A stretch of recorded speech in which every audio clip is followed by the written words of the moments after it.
弓道着ってこうなっているのね。体験入部なのに弓道着まで着させてもらえるなんて嬉しいわ。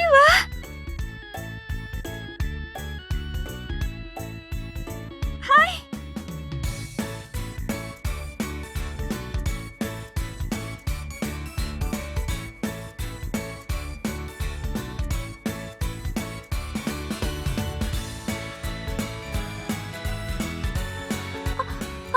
はい。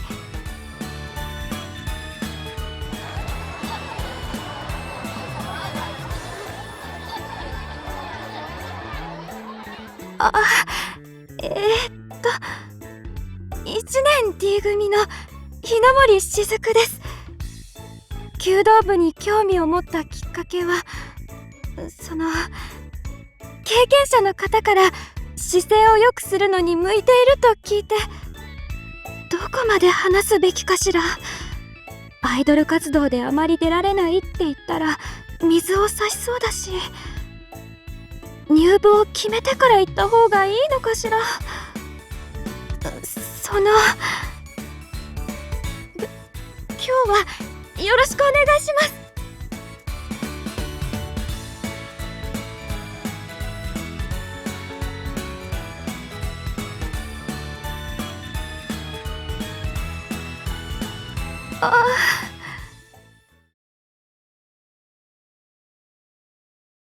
日の森さんだっけ。すごいね。頑張ってて。すごい？うん。今もすごく綺麗な姿勢なのに、今よりもっと良くしたいなんて努力家だなって思って。ありがとう。お礼なんていいよ。思ったことを言っただけだし。この人、私が落ち込んでるから気を使ってくれたのかしら。会ったばかりなのに親切な人ね。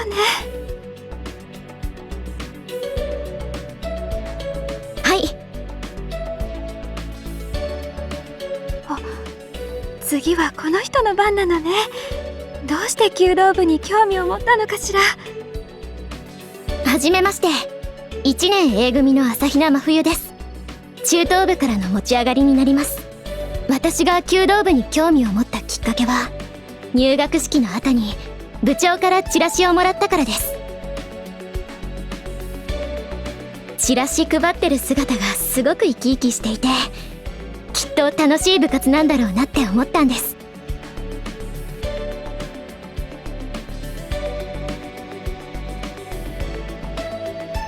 未経験なのでご迷惑をおかけするかもしれませんが、今日はご指導よろしくお願いします。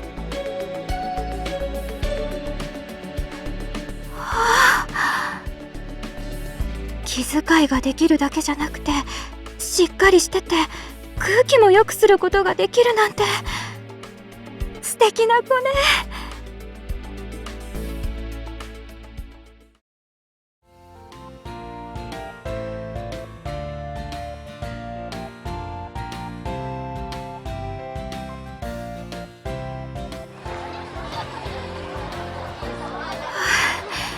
ちゃんとやりきれてよかったわ。これ以上イメージを壊さないように完璧にやらなくちゃ。は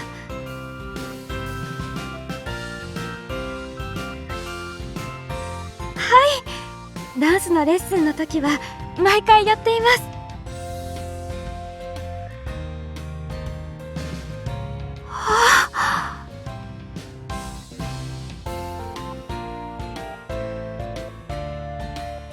いえ、たまに助っ人として呼ばれたことはありましたけど、普段は何も。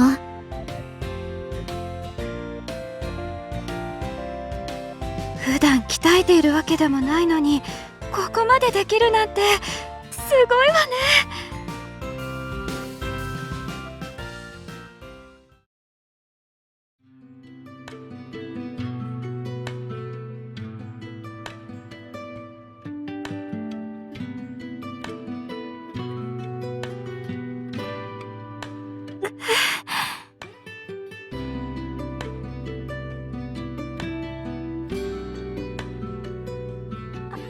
ありがとうございます。でも弓を引いたままの状態を保つのはすごく難しいわ。見た目はそこまで難しそうじゃないのにこんなに大変だなんて。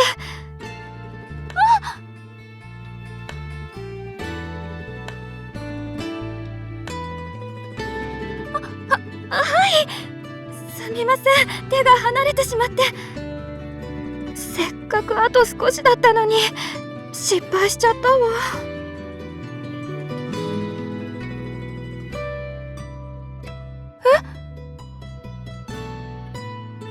本当ですか？よかった。最初は思ったよりゴム弓を引く力が必要でうまく引けなかったんですけど、でも先輩のお手本を見てもう一度やってみたらうまくできました。ありがとうございます。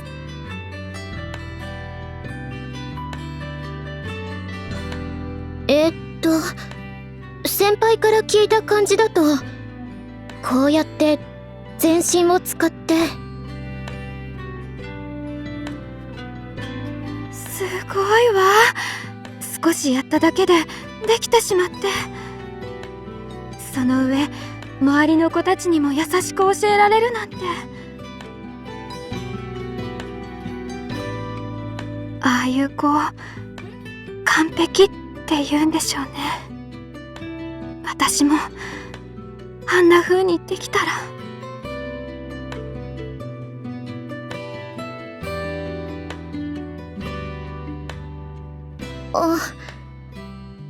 ありがとうございます。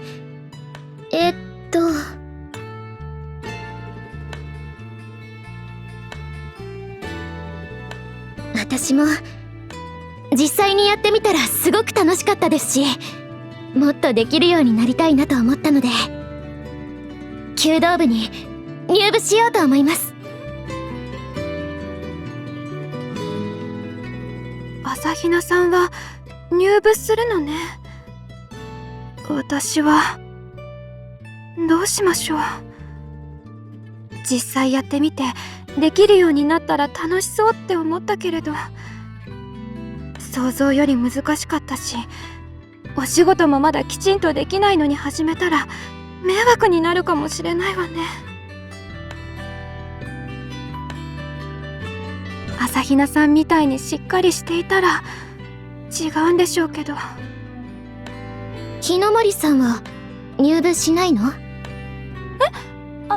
私はその弓道のことはまだそんなにわからないけど、日の森さんは向いてると思うな。そう言ってもらえて嬉しいけれど、でもどうしてそう思うの？立ち姿が綺麗だったし、それにとても真剣な顔でできるようになりたいっていう意志を感じたから。だから一緒にできたら楽しそうだなって。朝比奈さん、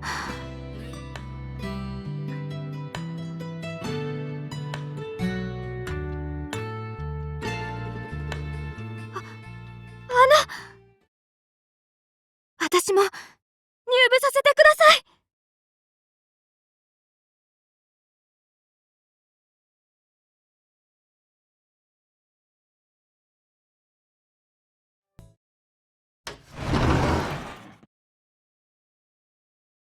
あら？なんだかすごく静かね。もしかしてもう終わって帰っちゃったのかしら。でも扉は開いていたし。あ、この音は朝比奈さ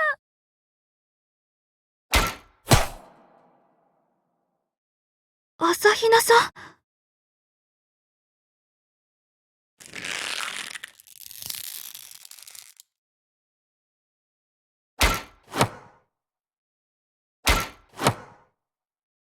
4社すべて懐中だわ。すごい。だけどなんだか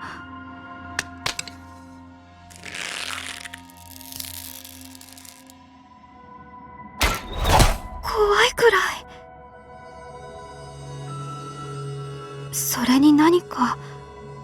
ぶやいているような。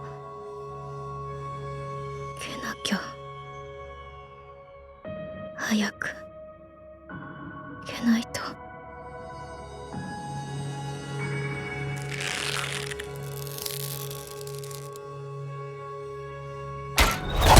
何を言ってるのかここからはよく聞こえないけれど、まるで違う人みたい。そういう時って頭の中がごちゃごちゃになってもう全部嫌だって気持ちになるかもしれないけど、でもきっとこうやって心を静かにして整えれば大丈夫。きっとまだまだ前を向いて頑張れるよ。心を整えれば。でも今の朝比奈さんは心を整えているはずなのに、とても危うげで。私はしっかりなんてしてないよ。もしかして朝比奈さんも悩んでいることがあるのかしら。心を整えても整えてもどうにもならないような大きな悩みが。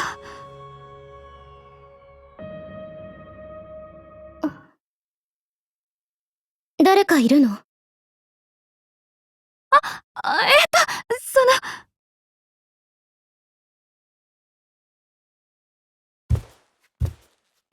私よ、朝比奈さん。お仕事がなくなったから片付けを手伝おうと思って。そうだったんだね。わざわざありがとう。でももう片付けは終わっちゃったから今は自主練してたんだ。そうだったのね。朝比奈さん。何？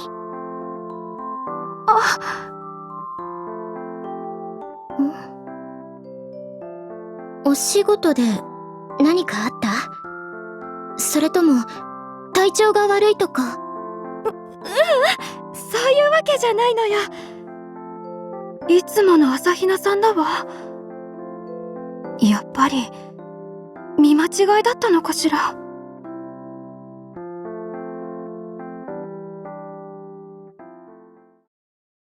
しずくちゃんはこうありたいって思えるアイドル像はあるの？私のなりたいアイドル像は、今日の練習内容どうしようかしら。そろそろ曲に合わせて練習するのもいいだろうし、放課後みんなに相談して。あれ？日の森さん？あら、朝比奈さん。久しぶり。元気だった？ええ、元気よ。それよりごめんなさい。最近弓道部の方に行けてなくて。気にしないで。日の森さんは忙しいんだし。ところで日の森さん、なんだか楽しそうだね。え？日の森さん、新しいグループに入ったんだよね。だからなのかな。なんだか生き生きしてるなって感じて。そうかもしれない。アイドルを辞めるとき、私アイドルとしての仕事に少し虚しさを感じていたの。みんな私のことを評価してくれたけど、それは外見のことばかりで、本当の意味で私を見てくれている人はいるのかしらなんて考えてしまって。本当の意味で私を？ええ、みんながみんな外見だけ見てるわけじゃないって分かってはいたけれど、こんなアイドルに意味があるのかしらなんて悩んだりしてたの。でもそんな風に思うようになってしまったのは、そもそも自分自身がなりたいアイドル像が見えなくなっていたからなのよね。そっか、いろいろあったんだね、日の森さんにも。でも今はもう大丈夫。私のなりたいアイドル像は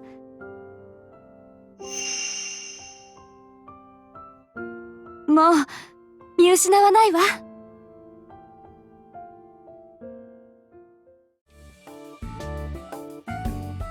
今日も朝練終わったな。朝比奈さん、朝練お疲れ様。日の森さん、お疲れ。今日の練習結構ハードじゃなかった？大丈夫？疲れてない？うんうん、大丈夫よ。今日の練習も楽しかったわ。心配してくれてありがとう。そっか、よかった。じゃあ私はここで。待って。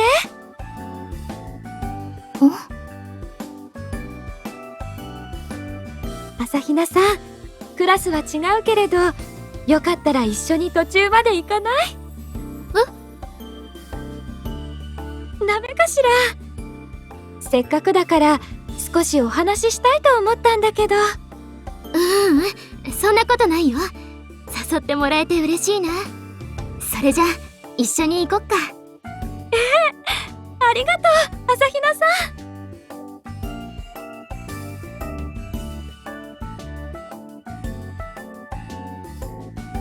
そうだ、朝比奈さん、聞いてくれる？どうしたの？この前配信の相談に乗ってもらったでしょ。そのおかげで無事に配信のネタが決まったの。へえ、そうなんだ。よかったね。ありがとう。みんなでお月見パーティーをすることにしたわ。お月見。そういえばそんな話したっけ？みんなでお団子を作ったり、うさぎさんになったりする企画なの。この企画ができたのも朝比奈さんのおかげよ。本当にありがとう。あんまりいいアドバイスはできなかったけど、日の森さんの力になれて嬉しいな。そういえば朝比奈さんのお家ではお月見はするの？最近はずっと何もしてないし、今年も特にやらないんじゃないかな。そうなのね。あら？でも最近はっていうことは昔は何かしていたの？そうだな。小さい頃は幼稚園とか小学校でお月見やクリスマスパーティーがあったから、確かそういう行事には参加していたと思うよ。じゃあ私と同じね。日の森さんも？幼稚園の頃にお月見の行事があって、組のみんなでお団子を作ったの。その時のこととってもよく覚えているのよ。そうなんだ。覚えてるか。あら、いつの間にかクラスに着いちゃったわ。もう少しお話ししたかったのに残念ね。またいつでも話せるよ。同じ学校で同じ部活なんだし。それもそうね。それじゃあ朝比奈さん、付き合ってくれてありがとう。また今度ゆっくりお話ししましょう。こちらこそ楽しみにしてるね。じゃあまた次の部活で。さようなら。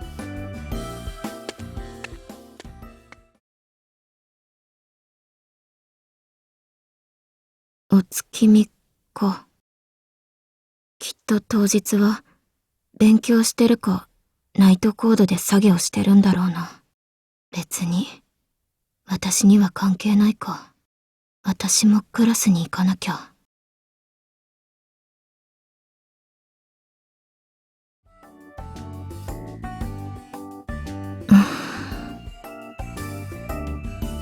なんだろう、少し体が重い気がする。昨日いつもより遅くまで作業してたからかな。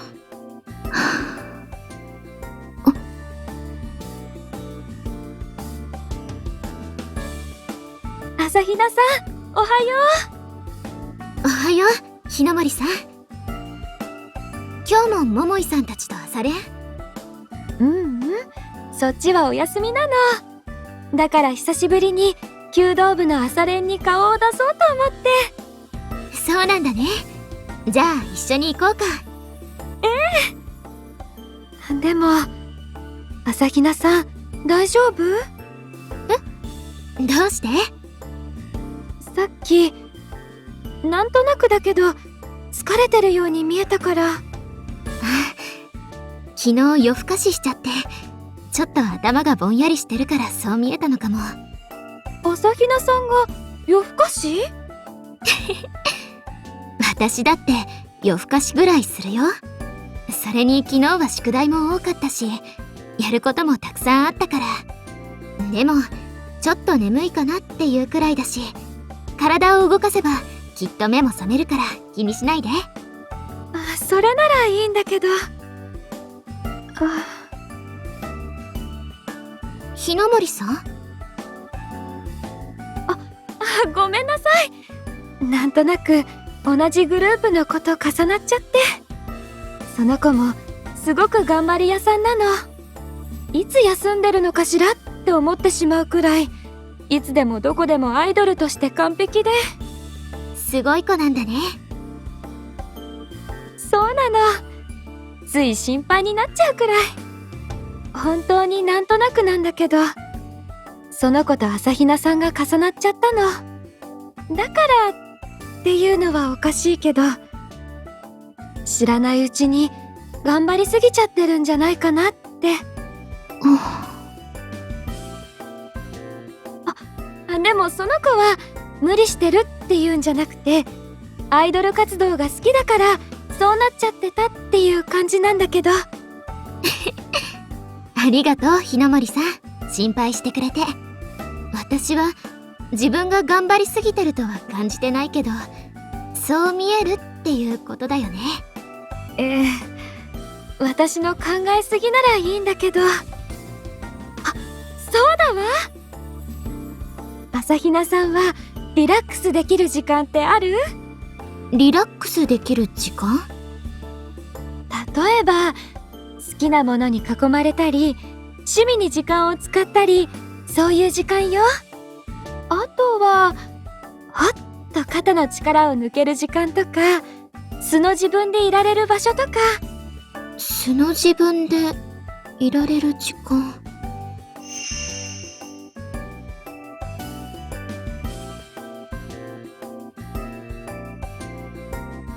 朝比奈さん？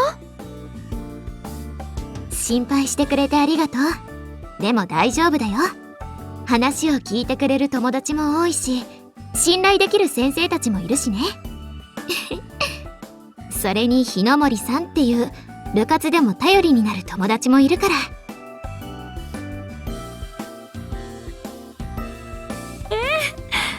私でよければいつでも話してくれると嬉しいわ。ありがとう日の森さん。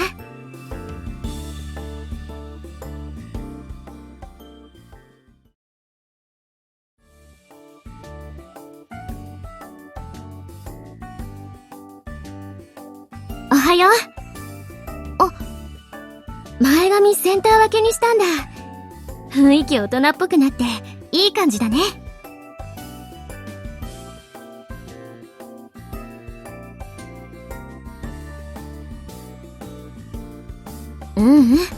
受験勉強でいろいろ悩んでたの知ってたからこれで気分を変えて頑張れたらいいね。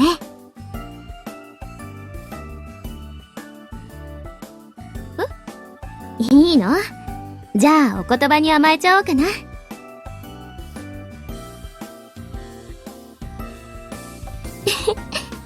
楽しみにしてるね。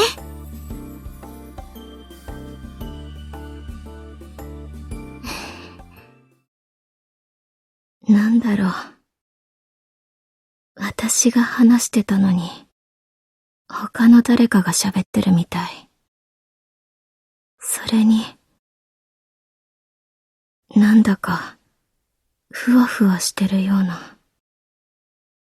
まさか、また風邪をひいたのかな。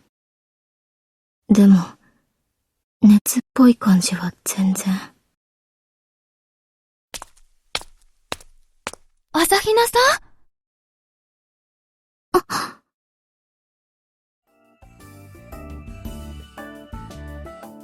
朝比奈さん、今おでこに手を当てていたみたいだけど、もしかして具合が悪いの？これは、ちょっとごめんなさいね。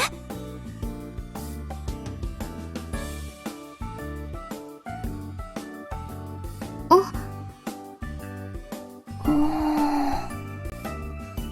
ら？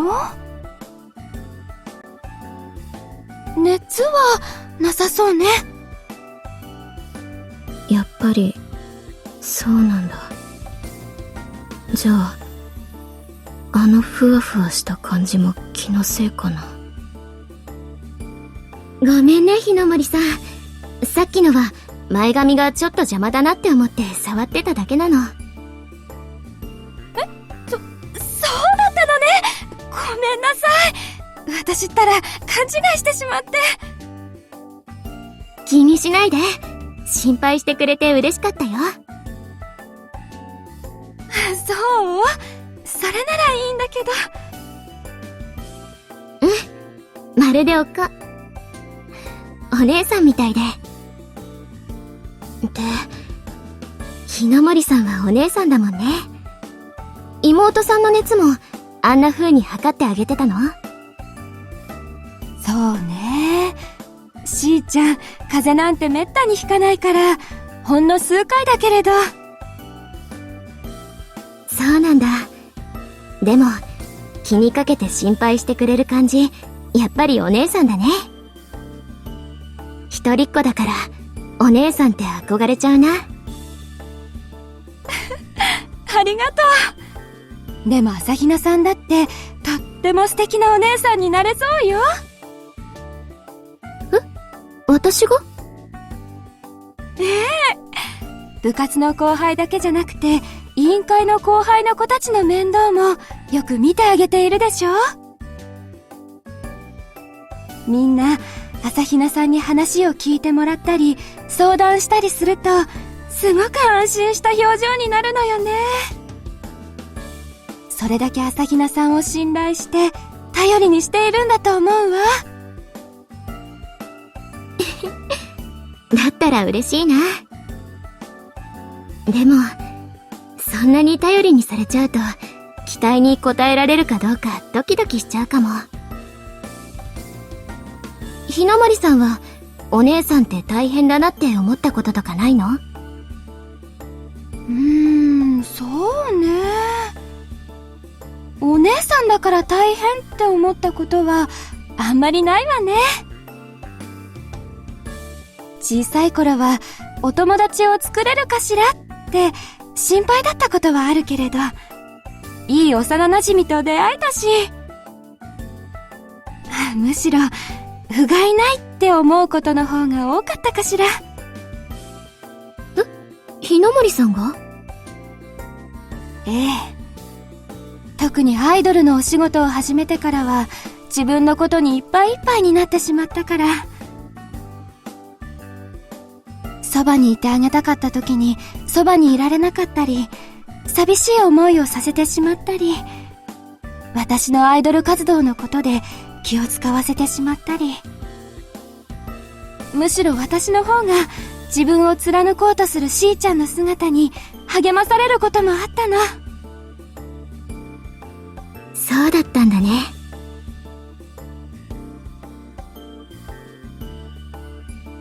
だから私の方がいろいろなものをもらってばかりで、しーちゃんにしてあげられたことなんて全然ないって自分では思っていたの。でも私もたくさんもらってるからって言ってくれたことがあって、あの時は本当に嬉しかったわ。そっか。ごめんなさいね。私ばっかり話してしまって。さっきも言ったけど、私は一人っ子だから、そういう姉妹ならではの話を聞けて面白かったよ。それに、ひなもりさんは妹さんのことがとっても大切で、大好きなんだなってことがすごく伝わってきた。目に入れても痛くない大切な妹よ。羨ましいな。そんな風に大好きって言ってくれるお姉さんがいるなんて。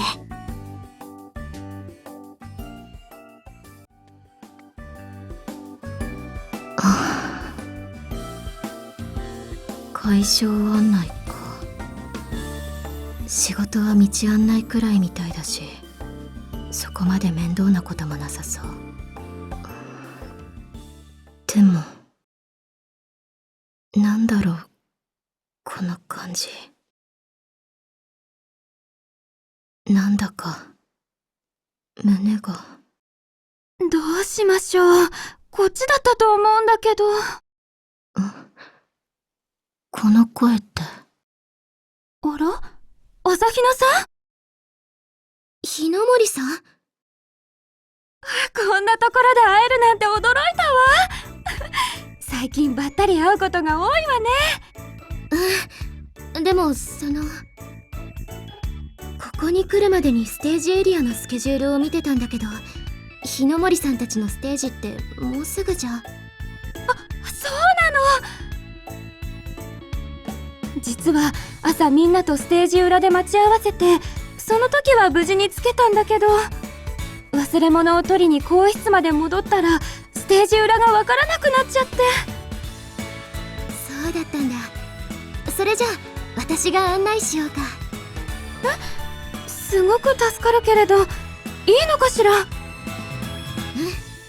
実は今日ボランティアで会場の案内をしてて、だからちょうど私の仕事なんだ。ステージ裏はこっちだよ。ついてきて。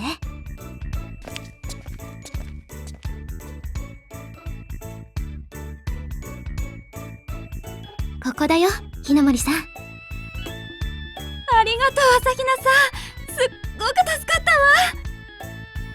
みんなただいま。しずくちゃん、戻ってこれてよかった。どこ行ってたのよ。もう心配したんだからね。ごめんなさい。また道に迷っちゃって、朝比奈さんに案内してもらったの。もう開演まではまだ時間があるからよかったけど、ハラハラしちゃったわよ。朝比奈さん、連れてきてくれて本当にありがとう。すっごく助かったわ。どういたしまして。でも大したことはしてないよ。いえ、とても助かりました。ありがとうございます。ところで、雫はどこに行ってたの？更衣室よ。これを取りに行ってたの。お菓子？もしかしてこれって和三本？グローバーの形なんだ。かわいいね。これをみんなに食べてほしいなって思ったの。みのりちゃんもだけど、はるかちゃんと愛梨ちゃんも久々の野外ライブで少し力が入ってるみたいだったから、昨日みたいにリラックスして私たちらしいステージにできたらいいなって。しずく、確かに和三本なら小さいし優しい口どけだし、ライブ前にぴったりかもね。みんなで食べてリラックスしよ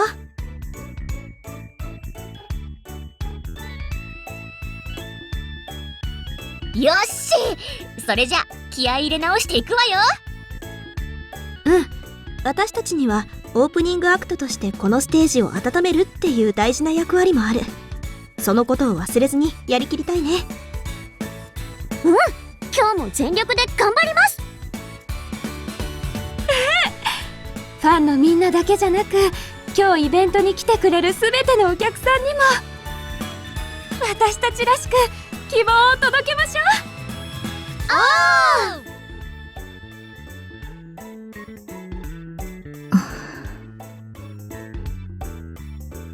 みんな頑張ってね。それじゃあ私は。朝比奈さん、どうしたの？ここまで連れてきてくれて本当にありがとう。ボランティアの仕事忙しいかもしれないけれど、もしよかったらステージも見ていてくれたら嬉しいわ。みんなで希望を届けたいって思ってここまで頑張ってきたから。希望を届けたいと思って。仕事があるから難しいけど、もし見れたら。しずくちゃん、もうすそれじゃあまたね、朝比奈さん。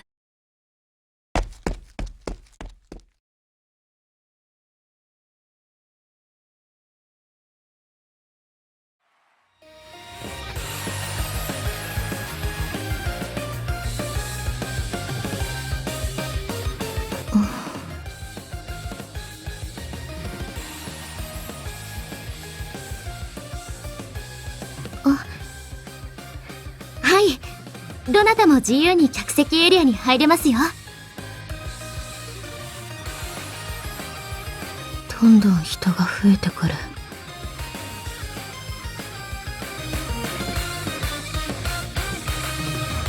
日の森さん、楽しそうだな。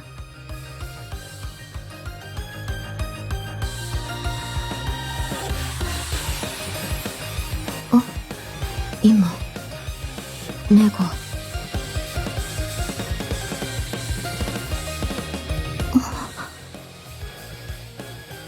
ステージからかなり遠い場所にいるのに、すごいな。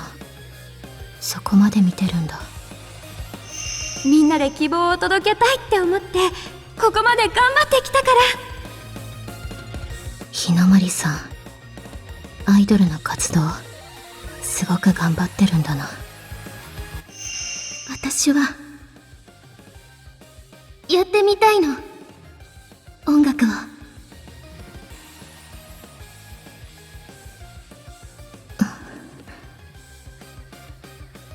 なんだろう、この感じ。なんだか胸がモヤモヤする。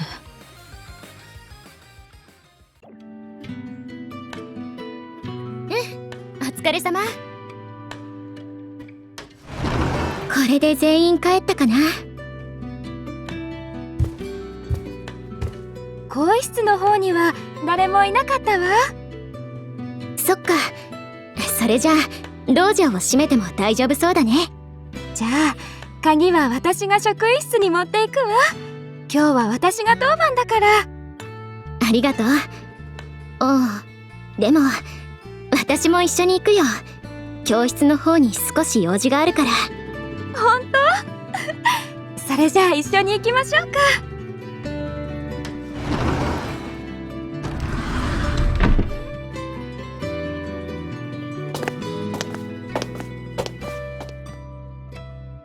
少し見ないうちに1年生のみんなも堂々と弾けるようになったわね。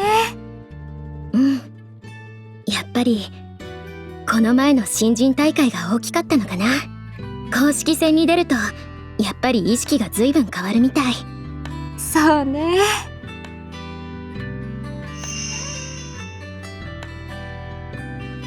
私も1年生の頃は新人大会のあたりでいろいろなアドバイスをもらったから自信をつけていくことができたものね。あの頃は本当にいろんなことがあって。3年生の先輩たちだ。ほら、あっちの自習室で勉強してる。本当だわ。とても真剣ね。部活も引退して受験も近づいてるもんね。委員会で3年生の廊下を通る時もピリッとした雰囲気があるっていうか、私たちも3年生になったら部活をやめて勉強しないといけないんだろうね。そうね。当たり前だけれどいつかはやめることになるのよね。そう考えると少し寂しいわ。なんだかんだ1年からずっとやってきたしね。でも将来のことを考えるとしょうがないのよね。自分の進路をきちんと決めないといけない時期だし。将来って言えば、もしかして朝比奈さんは医大を志望しているの？どうしてそれを1年生の子たちが話してたの。朝比奈さんが医大の参考書買ってるところを見たって。そうだったんだ。なんだか恥ずかしいな。そんなことないわ。お医者さんなんて優しい朝比奈さんにぴったりよ。頑張ってね、朝比奈さん。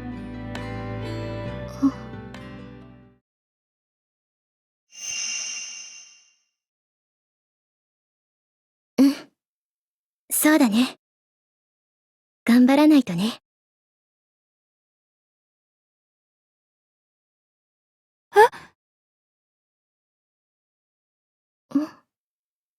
どうしたの？ひなもりさん。今少し朝比奈さんがいつもと違うように見えて。きっと受験のこと考えたからだろうね。勉強ばっかりやらなくちゃいけないなって思ったし。そうだったのね。でもさっきの朝比奈さんはいつもと少し雰囲気が違ったような。それにあの表情、前にもどこかで見たことが。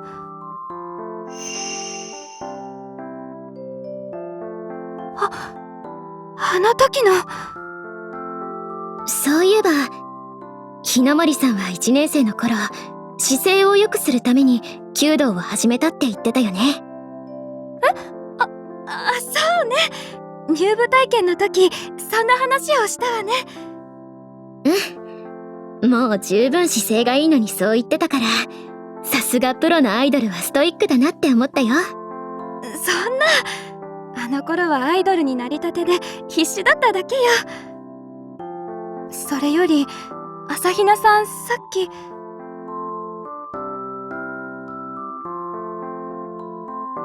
先生、弓道場の鍵を返しに職員室に行こうと思って。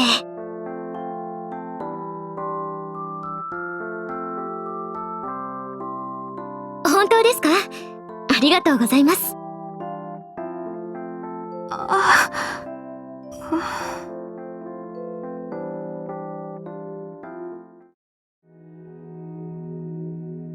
55、56、57、58、59、60。プランクはこれで終わりだね。体も温まってきたし、そろそろ巻き藁打ちに入りましょうか。そうだね。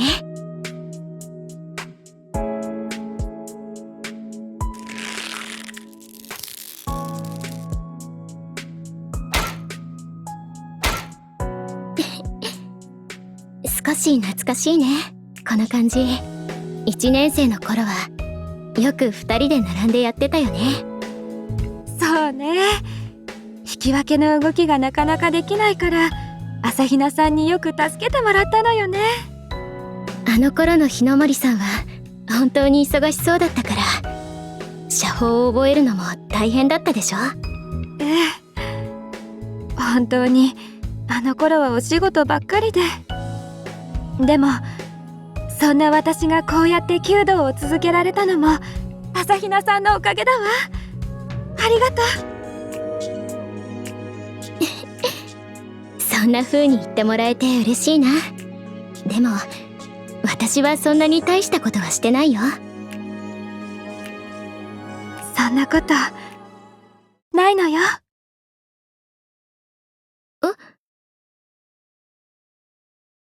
朝比奈さん、覚えてる？1年生の新人大会の前、私の練習を見てくれたこと。1年生の新人大会の。そういえば新人大会の少し前、ここで一緒に練習したね。あの時朝比奈さんは私に、ここに来ると心を整えることができるって教えてくれたわ。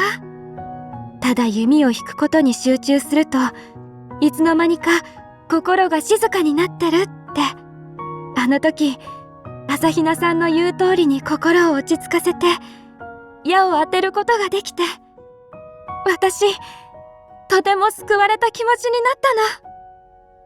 救われた？ええ。あの時の私は本当にいっぱいいっぱいだったから。期待をかけてもらってるのにお仕事をちゃんとできなくて、事務所を変えた愛梨ちゃんのことも心配なのに何も力になれなくて、どうして自分はしっかりできないのかしらってずっと自分を責めていたの。でも朝比奈さんが心を整えることを、ちゃんと前を向く方法を教えてくれて、だから私はただこの一射、この一瞬のために全力を尽くそうって思えるようになったの。そうだったんだ。でも私は思ってることを言っただけだよ。あの時日の森さんが救われたって思ったなら、それは日の森さんが努力したからだと思うな。私はただきっかけになっただけで。そうね。今の私がいるのは自分自身の頑張りもあったからだと思うわ。でもやっぱりあの時折れそうだった私を助けてくれたのは朝比奈さんだったから。だからありがとう、朝比奈さん。どういたしまして。それでね、朝比奈さん。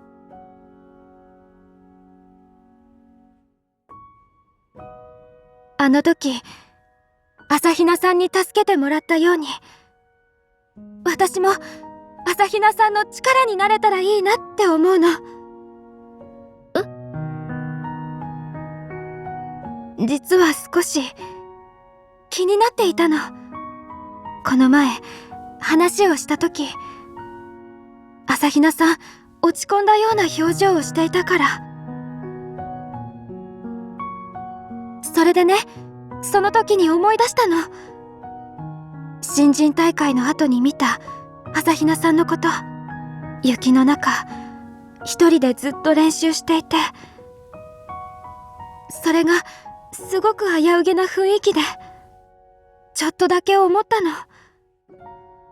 朝比奈さんも何かに悩んでるんじゃないかって。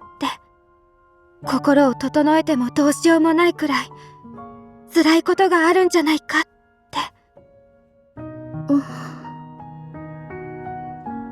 急にこんなこと言ってごめんなさい。私がただそう感じてしまっただけなんだけれど、少し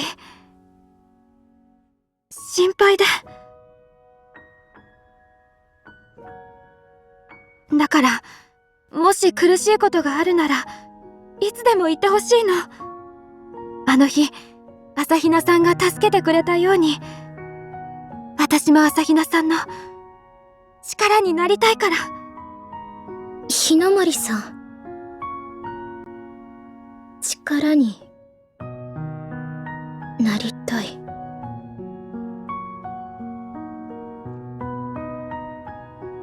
心配してくれてありがとう、日の森さん。でも私は大丈夫だよ。この前のはそろそろ受験シーズンだなって思って少し気が重くなってただけなんだ。それに1年生の頃は新人大会で4位に終わったのが悔しかったからピリピリした空気になってたんだと思う。でもそうなの？うん。だから心配しないで。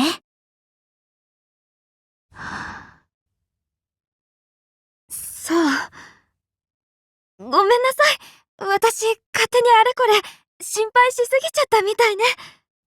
うんうん。気にかけてくれて、すごく嬉しかったよ。ありがとう、日の森さん。そんな、私は。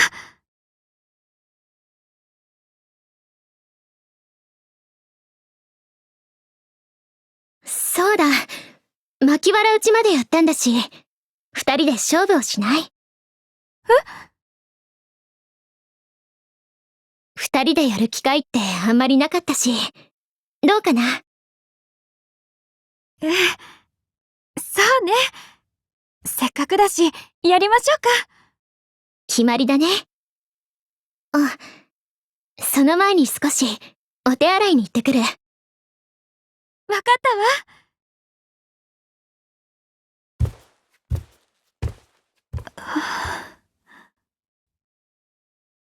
やっぱり、私の勘違いだったのかしら。でも、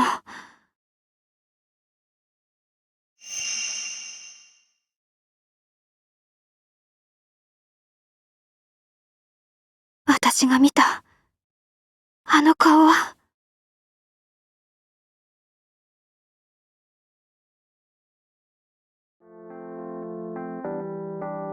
ああ、残念だったわ。日の森さん、さっきからずっとしょんぼりしてるね。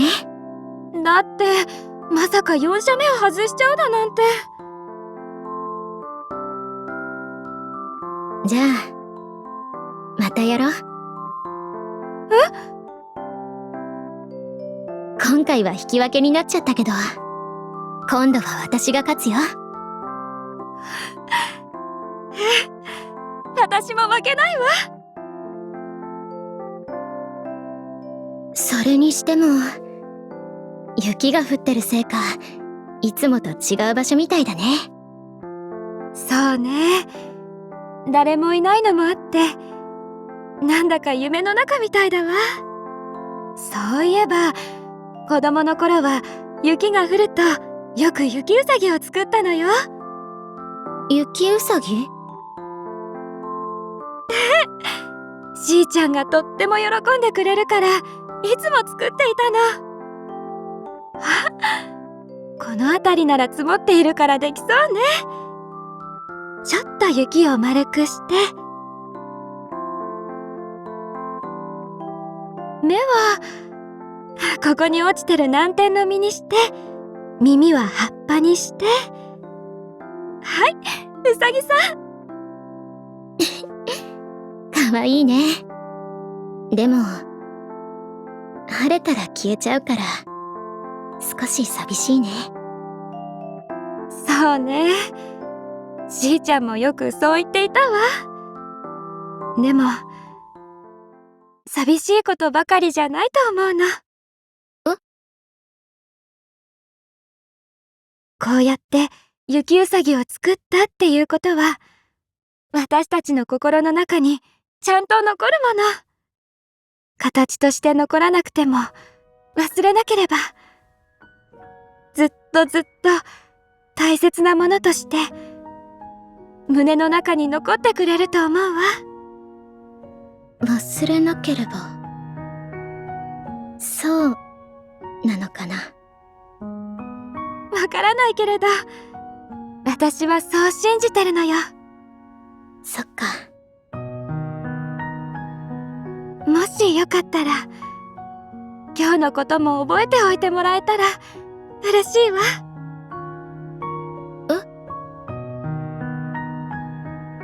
きっと朝比奈さんのことを大事に思って力になってくれる人はたくさんいると思うけれど、私もその一人だっていうことを覚えておいてほしいの。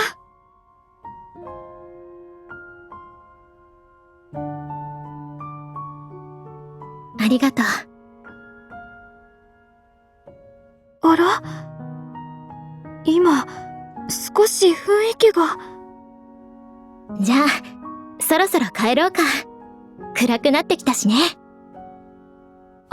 そうね。もう帰らないと。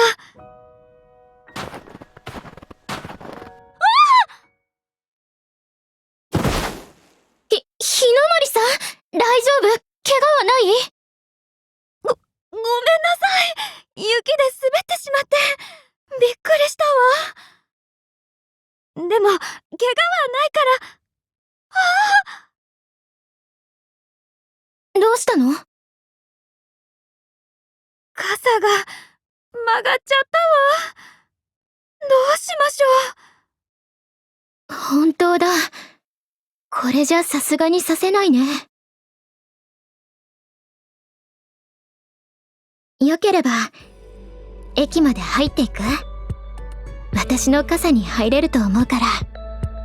本当？ありがとう、朝比奈さん。どういたしまして。はい、半分どうぞ。じゃあ、お邪魔します。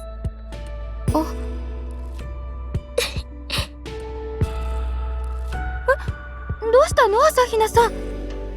日の森さん、顔に雪がついてて。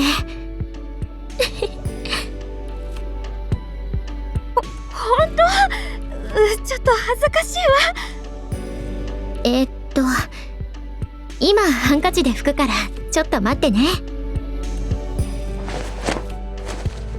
はい、これで大丈夫だよ。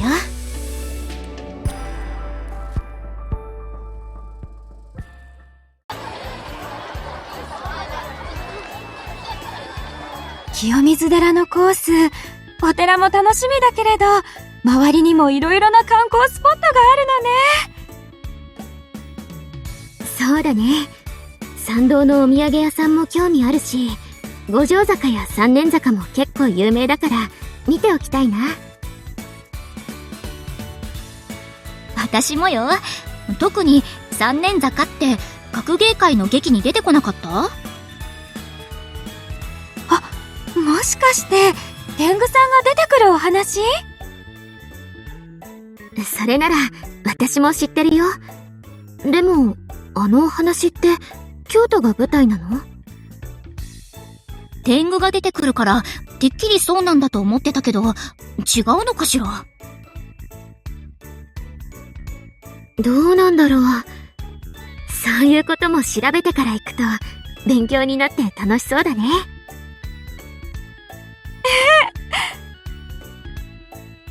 お仕事では何度か行ったことあるけれど、観光はほとんどできなかったから本当に楽しみだわ。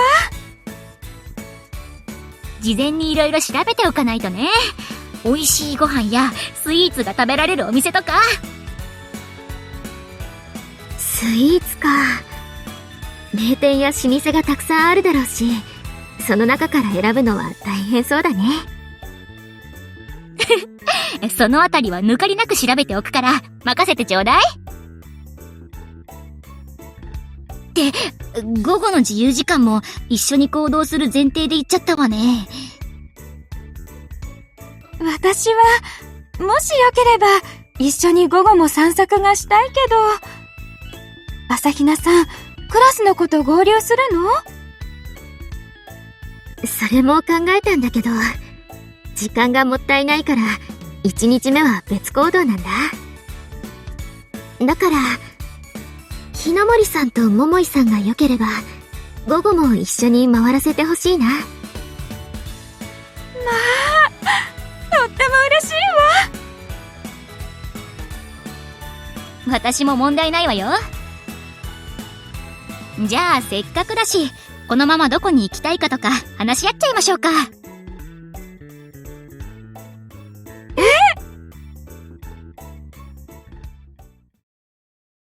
それじゃあまた。弓道部、来れそうならいつでも来てね。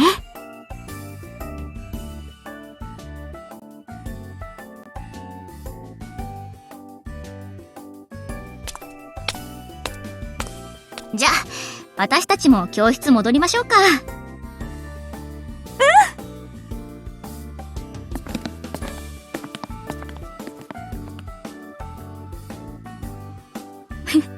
雫ってば朝比奈さんと話してる間ずっとニコニコしてたわね。だってクラスも違うから、まさか一緒に回れるなんて思ってなくて。まあそもそも修学旅行に行けるのも奇跡みたいなものだものね。たくさん楽しもうね、愛ちゃん。朝比奈さんともたくさん思い出を作りたいな。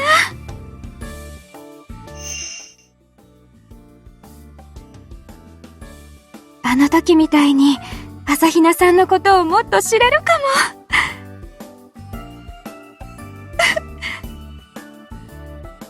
また朝比奈さんのことを考えてるのかしら。まったく、わかりやすいわね。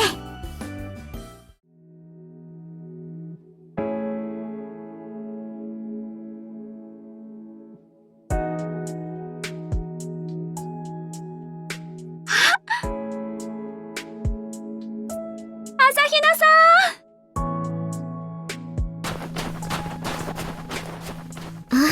日の森さん、お疲れ様。今帰り？よかったら一緒に帰らない？タイミングがあって嬉しいな。私もよ。実は朝比奈さんと話したいなって思ってたの。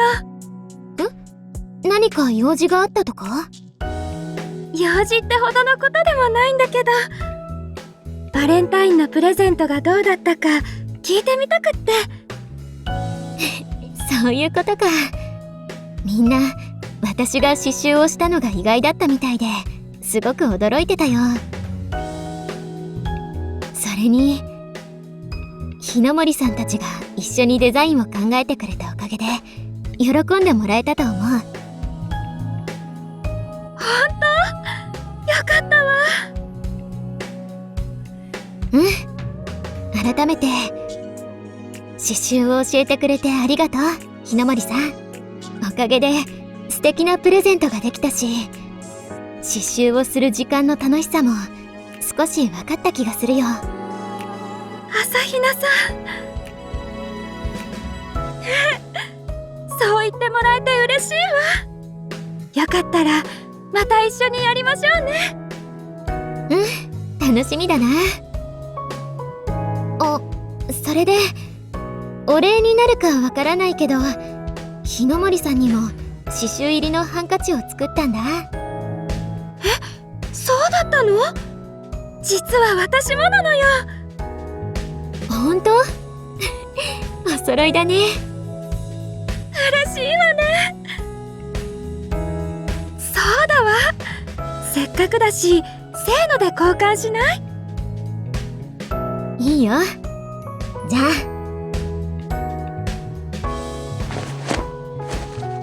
せーの。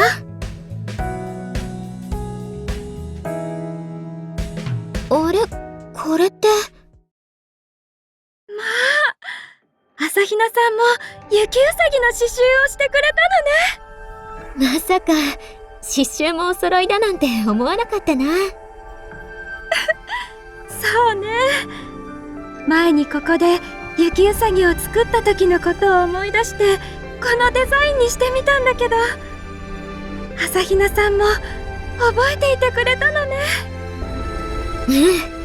あの雪うさぎすごく可愛かったから。ありがとう、日の森さん。大切にするね。私もずっと大切にするわ。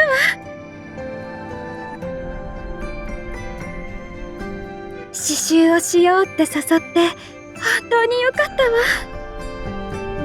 みんなに喜んでもらえたし、朝比奈さんの役にも少しは立てたかもしれないし、それに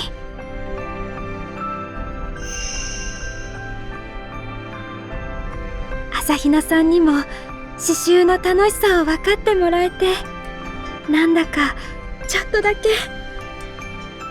前よりも近づけたような気がするわ。あの時間が朝比奈さんにとって少しでも大切に思える時間になっていたなら、とっても嬉しいわね。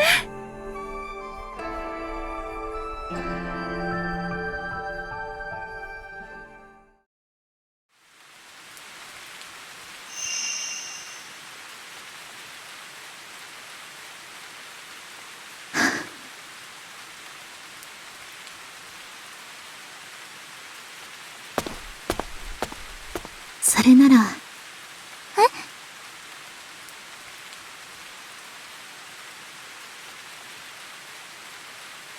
朝日奈先輩？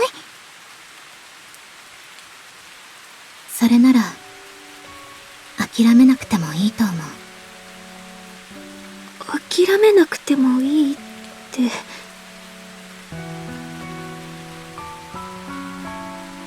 あなたがさっき言ってたことは、少しわかるよ。希望を見つけて、変われるかもしれないって期待して、その繰り返しに疲れて、全部が嫌になる気持ちも。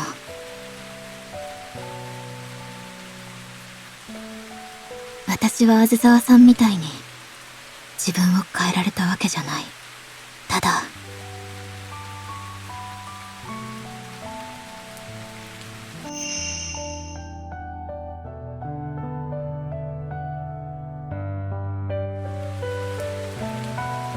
今はいつかは私も変わっていけるかもしれないってそう思えるようになったから。だからあなたも変わりたい気持ちがあるなら諦めなくていいと思う。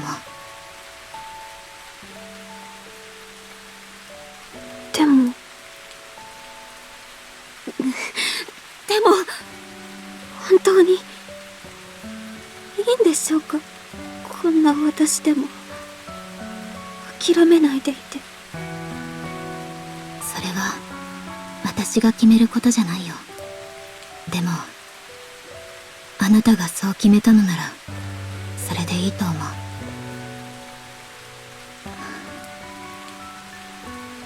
それが本当のあなたの思いなら。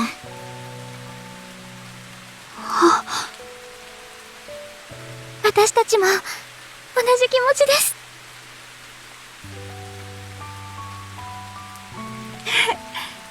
あなたの作品が好きだからこれからも撮り続けてほしいもの。ありがとうございます。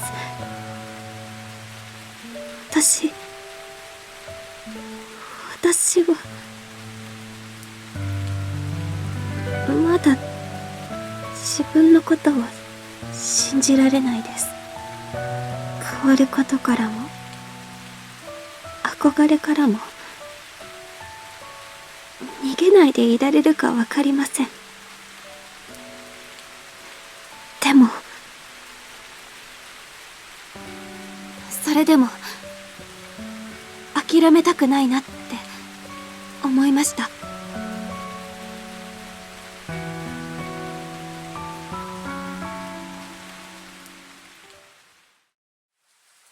ここまで送っていただいてありがとうございました。気をつけて帰ってね。はい。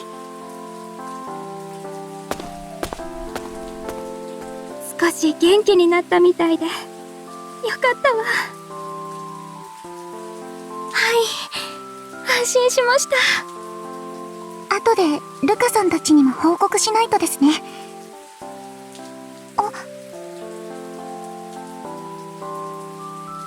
どうしたの？あずさわさん。いえ、さっき朝日奈先輩の雰囲気がいつもと少し違った気がして。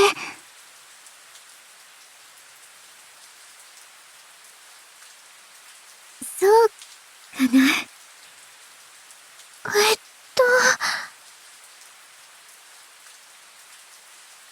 望月さん、困ってるな。このままごまかすこともできるけど。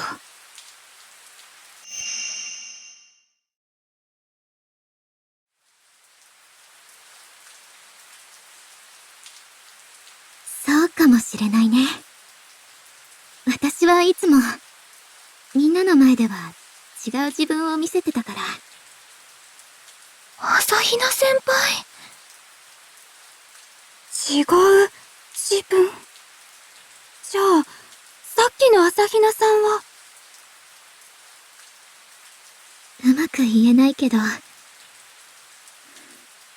本当の私に近いのかな。そうだったんですね。いきなりごめんね。いろいろ戸惑わせちゃったかもしれないけど、気にしないで。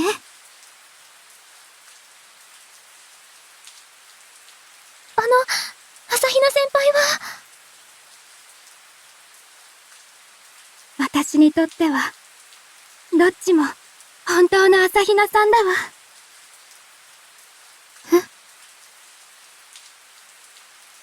ニコニコしている朝比奈さんも、静かな朝比奈さんも、喋り方や雰囲気が違っても、どっちも私にとっては同じ。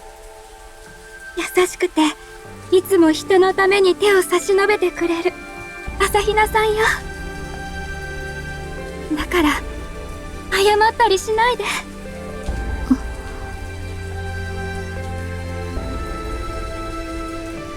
そうですね。さっきはありがとうございました、朝比奈先輩。私、あの子にどんな声をかけてあげればいいかわからなかったんです。変わりたいって思っても、それでも勇気が出なくて、怖くなっちゃう気持ちもわかるなって。でも、朝比奈先輩の言葉は、胸の奥までスッと入ってくるような感じがしたんです。だから、あの子が諦めないでいられたのは、朝比奈先輩のおかげだなって。私も同じ気持ちです。本当にありがとうございました、朝比奈先輩。そこまで大したことは言ってないと思うけど、でも少しでも力になれたならよかったな。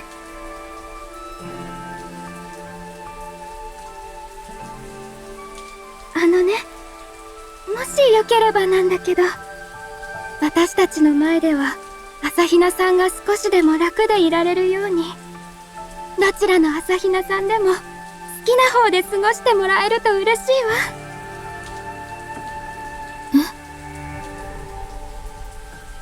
いきなりこんなことを言われても戸惑ってしまうわよね。でも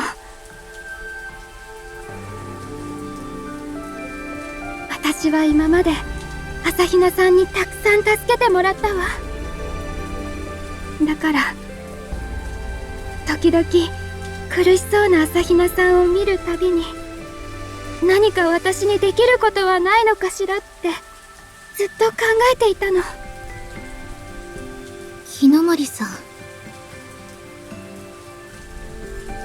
私はきっと頼りないけれど、朝比奈さんが困った時、疲れた時、少しでも力になりたいわ。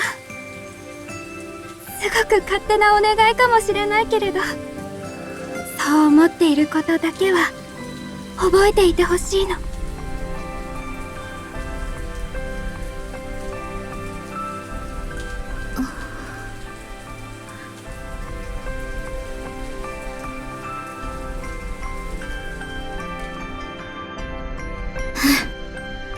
わかった。ありがとう。こ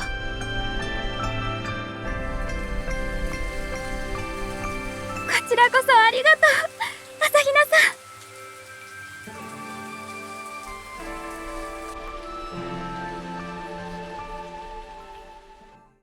朝比奈さん？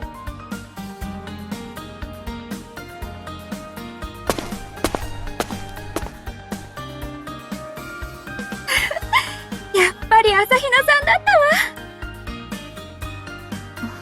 日の森さん、も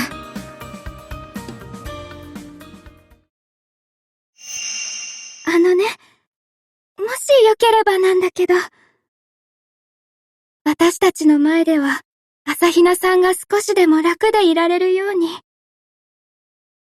どちらの朝比奈さんでも好きな方で過ごしてもらえると嬉しいわ。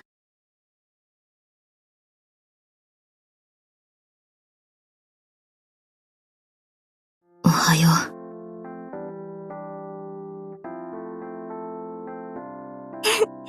おはよう。あ、そうだわ。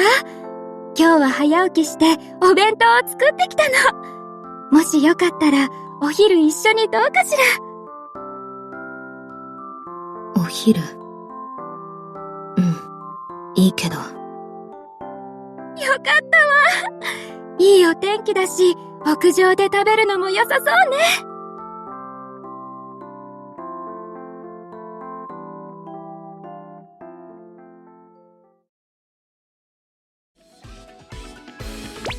朝比奈さん。こんにちは。もしかして図書室に行くところ？課題をしようと思って。それなら私も一緒に行っていいかしら。お仕事で授業に出られなかったところを勉強しようと思ってるの。あ、もちろん朝比奈さんの邪魔にならないように気をつけるわ。でも気にしなくていいよ。ありがとう朝比奈さん。お互い勉強頑張りましょうね。